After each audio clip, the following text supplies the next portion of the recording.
Ever wondered why some arguments, no matter how eloquently presented, seem to fall flat? Why does it feel as though something just doesn't add up?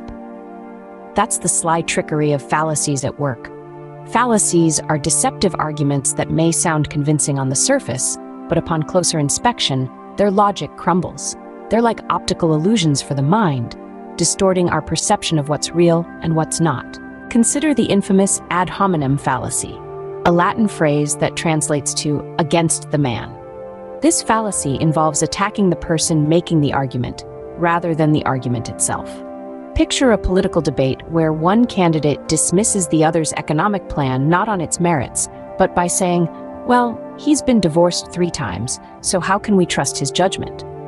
The candidate's personal life has no bearing on the validity of his economic plan, making this a clear case of ad hominem.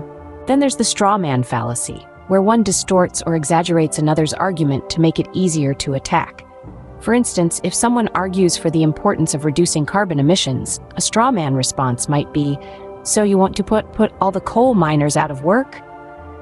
This oversimplification distorts the original argument, making it seem unreasonable. The appeal to authority fallacy is another common trap. This is when someone cites the opinion of an authority figure as evidence, regardless of whether that person is an expert in the relevant field. It's like saying, "My dentist says that coffee is bad for health, so it must be true." While the dentist may be an authority on oral health, they may not be an expert on the health effects of coffee. So how can one recognize these mental mirages?